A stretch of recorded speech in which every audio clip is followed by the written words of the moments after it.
So last night I was invited out for a holiday dinner with 12 other people. I didn't know the host very well. I was told that there would be meat dishes served, chicken soup, and then meat lasagna for dinner, and I had intended to just pick at the meat and leave the noodles behind when I ate the lasagna. It didn't work out that way.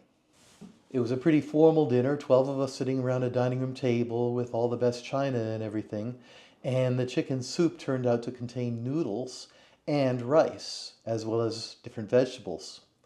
The so-called meat lasagna turned out to be cheese lasagna with no meat. And it was kind of an awkward situation to skip a course. Plus, I was absolutely starving, so I decided to have some. When I realized that I would be eating non-carnivore food, I also decided to be very intentional and mindful about it, to really be aware of every bite I was eating and how the food made me feel.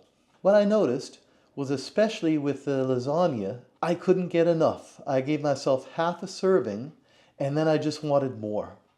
I had more cheese. I got a second serving and ate cheese, didn't have any more pasta part of the lasagna, but I really craved it. It was amazing how when I eat meat, I feel pretty sated after, half a steak, and I'll keep going, but I don't need it.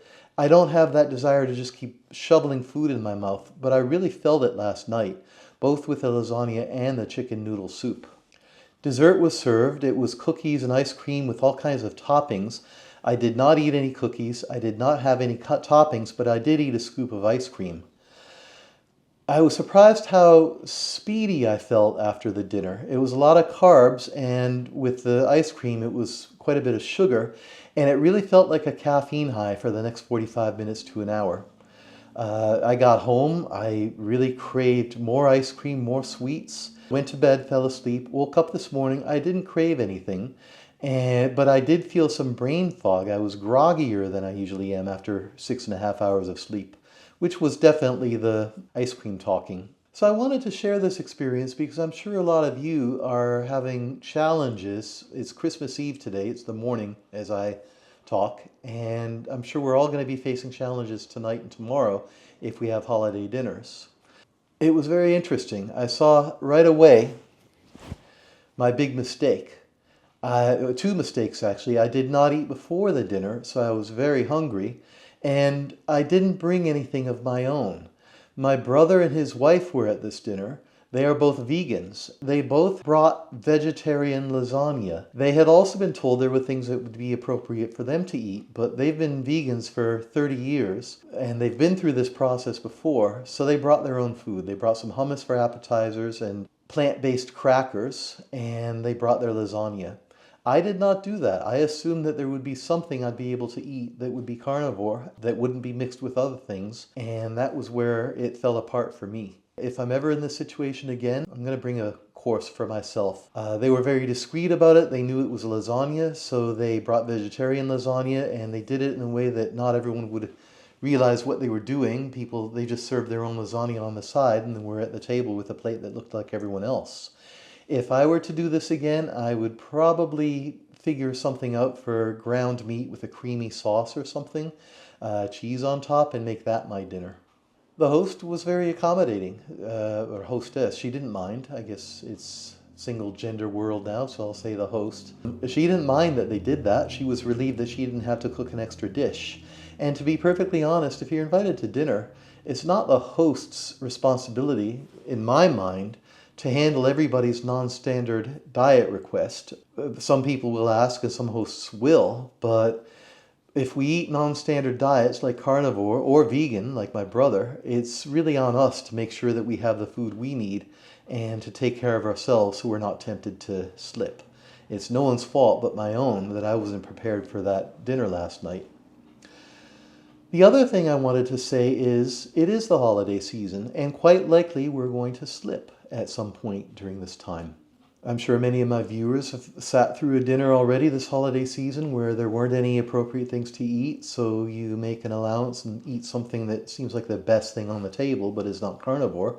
I'm not going to say it's okay because I think sugar and carbs are an addiction, but hey, sometimes it happens. The point isn't to beat ourselves up for it and think, oh, we're a bad carnivore diet. people, but or we fell off the wagon. The point is to be aware of what you're doing. Don't try to, just be in denial about the whole thing, and get back onto the diet the next day.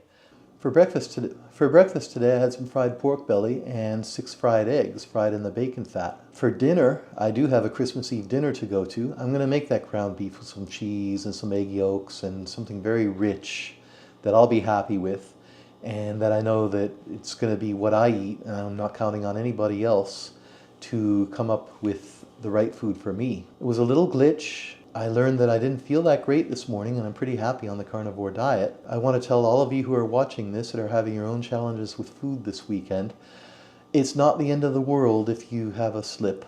You can get right back on the diet, be back in a good place. If you do it, make sure you feel how those carbs are making you feel. If you're anything like me, you'll realize that that's not a good diet for you, and you'll want to get back onto your normal carnivore diet. By the way, I have an even bigger challenge coming up. In February, I will be going to India for 6 weeks.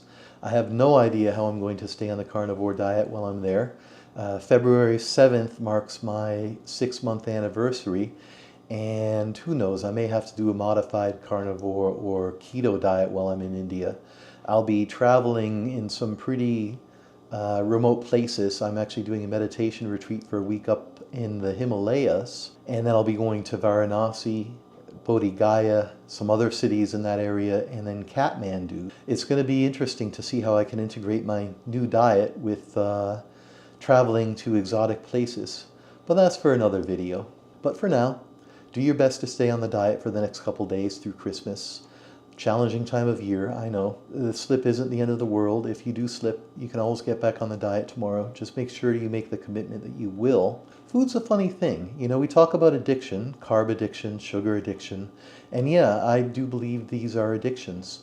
Now, with most substances, pot or alcohol or whatever you're addicted to, cigarettes, those are the ones I've been through, it was easy enough to quit because I didn't need any of them. I don't need to drink. I don't need to smoke. I don't need to get high. So when I stopped, I really wasn't missing anything. But food, we have to eat food. We can't live without it. It's hard to remain disciplined, but do the best you can. And just remember that the holidays will be over soon and you can get right back onto the carnivore diet. Because if you're like me, you don't want to get back to where you were before you started.